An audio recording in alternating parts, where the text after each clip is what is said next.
পিছন থেকে কেউ একজন আমাকে সম্বোধন করছিল, ওই যে জঙ্গি এমপি যাচ্ছে, যে আমার মাথায় একটি পাগড়ি রয়েছে এবং আমার চলায় সাদা পাঞ্জাবি সুন্নতে রাসূল রয়েছে। এটার জন্য হয়তো তিনি আমাকে ওইভাবে জঙ্গি বলে সম্বোধন সে আমাকে করেছে। আমি মনে করি, মাননীয় স্পিকার আপনাকে ধন্যবাদ। আমি প্রথমবার দাঁড়িয়ে কথা বলছি, আসলে এভাবে কথা বলতে চাইনি, চেয়েছিলাম যখন আমার সময় আসবে আনুষ্ঠানিকতার ভাবে একটু সুন্দরভাবে কথা বলবো। কিন্তু দুঃখের সাথে বলতে হচ্ছে, আমি গত 30শে মার্চ আপনার সহধর্মিনী, আল্লাহ তাকে জান্নাতের আলা মাকাম নাসিব করুন, আমি তার জন্য দোয়া করি। তিনার জানাজায় আমি এসেছিলাম এবং উপস্থিত হয়েছিলাম। দক্ষিণ প্লাজা থেকে যখন আমি ভিতরে ঢুকবো, একদম কাছাকাছি পিছন থেকে কেউ একজন আমাকে সম্বোধন করছিল, ওই যে জঙ্গি এমপি যাচ্ছে।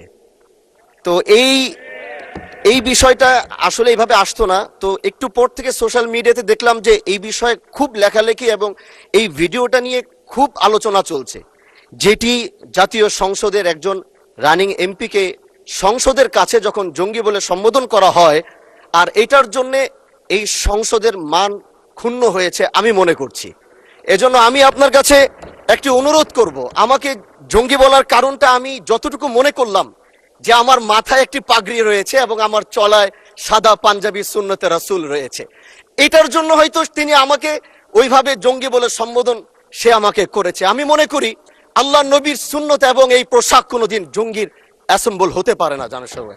এই জন্য আমি আপনার কাছে একটি অনুরোধ করতে চাই, মাননীয় স্পিকার, আপনি সিসি ফুটেজ যেটি রয়েছে, আপনি যদি মাননীয় স্বরাষ্ট্র মন্ত্রী এবং সংসদের সার্জেন্ট অ্যাট আর্মসকে যদি আপনি একটু অনুরোধ করবেন, বা তাদেরকে একটু নির্দেশ দিবেন যে কারা এই কাজটি করেছে। অবশ্যই এই কাজটি এই জন্য করেছে যেন এখানে